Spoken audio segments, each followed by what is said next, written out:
Et nous sommes à présent en direct avec Emmanuel Linco, professeur à l'Institut catholique de Paris, sinologue et chercheur associé à l'IRIS, l'Institut de Relations internationales et stratégiques. Et je précise que vous êtes l'auteur du livre Le très grand jeu, Pékin face à l'Asie centrale, paru aux éditions du CERF. Bonsoir Emmanuel Linco. Alors d'abord, que vient chercher concrètement Xi Jinping en France ? Je pense qu'il vient tout d'abord honorer cet anniversaire qui a été rappelé dans votre reportage, le 60e anniversaire de l'établissement des relations diplomatiques entre la République populaire de Chine et la France à l'époque où le général de Gaulle et Mao Tse-tung étaient respectivement au pouvoir.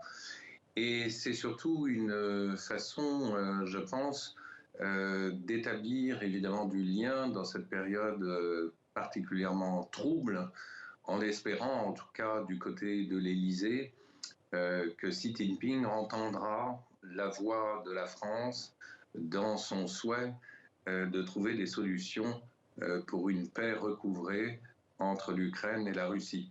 Mais de ce point de vue-là, je pense malheureusement que c'est un espoir assez vain. Un espoir assez vain.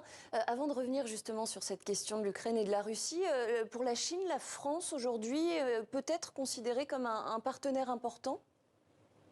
Oui, c'est un partenaire très important de facto parce que la France est la seule puissance nucléaire militaire de l'Union européenne. C'est aussi un membre permanent du Conseil de sécurité de l'ONU au même titre que la Chine.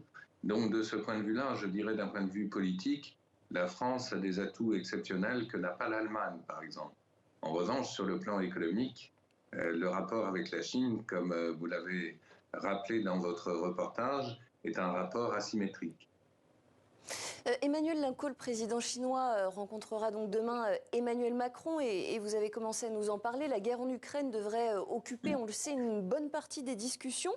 Est-ce que Xi Jinping peut faire office d'intermédiaire entre les Occidentaux et Moscou ?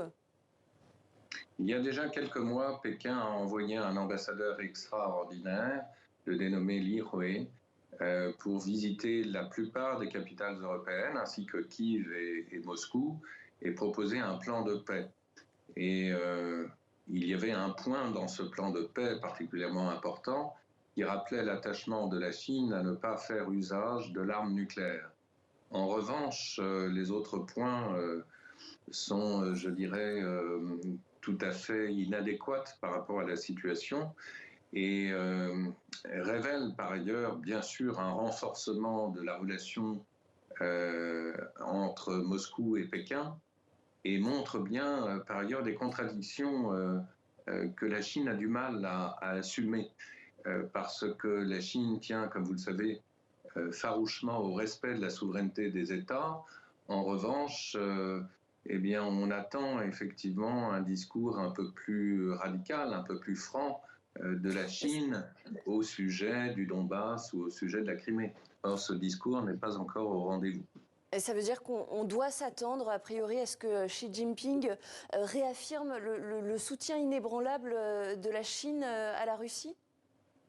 Oui, d'autant que, comme vous le savez, le timing de ce voyage de Xi Jinping en Europe consistera donc à visiter d'abord la France, mais ensuite à se rendre en Hongrie, mais aussi en Serbie, qui sont des pays évidemment proches idéologiquement et de la Russie et de la Chine. Alors justement, à travers le choix de ces deux pays, quel message Xi Jinping souhaite envoyer aux Européens ? C'est une façon tout simplement de montrer son désaccord par rapport à Bruxelles. Et c'est une façon d'ailleurs, on a déjà un élément de réponse côté européen, le fait que Mme van der Leyen demain siège aux côtés d'Emmanuel Macron pour recevoir Xi Jinping est une façon de dire qu'il y a de facto plusieurs Europes. Il y a l'Europe de l'Ouest avec l'Allemagne, même si l'Allemagne fait un peu cavalier seul par rapport à la Chine. Et puis vous avez cette Europe plus vulnérable qui entend se rapprocher de Moscou et de Pékin.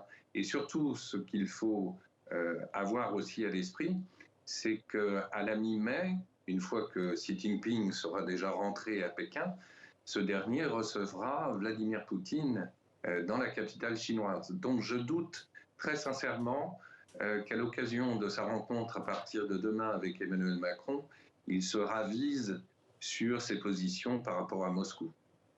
Une dernière question, Emmanuel Macron, sur les droits humains pour les Ouïghours et les Tibétains de France. Évidemment, cette visite de Xi Jinping est considérée comme une gifle, une atteinte, un affront aux droits de l'homme. Il y a d'ailleurs eu aujourd'hui des manifestations à Paris. Est-ce que ces sujets vont pouvoir être évoqués ou au contraire, on doit s'attendre à ce qu'ils soient volontairement mis sous le tapis par Emmanuel Macron ? Je pense qu'en la matière, il faut être plus chinois que les Chinois, c'est-à-dire recourir à un discours allusif, voire frontal quand cela est nécessaire. Or, ne pas oublier qu'Emmanuel Macron a fait preuve d'initiative assez courageuse vu le contexte, en rencontrant notamment à l'Élysée le 30 avril dernier un officiel tibétain du gouvernement tibétain en exil. Donc évidemment, c'est un message clair vis-à-vis du dirigeant de Pékin. C'est une façon de dire nous ne sommes pas dupes. Et comme vous le rappeliez précisément dans votre reportage en montrant l'homérique conférence du général de Gaulle en 1964, ce n'est pas tant un régime que l'on a reconnu, c'est plutôt une réalité tangible, c'est-à-dire une puissance qui est désormais incontournable, mais cela ne nous empêche pas, en effet, d'avoir un regard critique sur la Chine. Et de ce point de vue-là, Emmanuel Macron l'a déjà démontré. L'a déjà démontré. Merci beaucoup, Emmanuel Linco, d'avoir répondu à nos questions.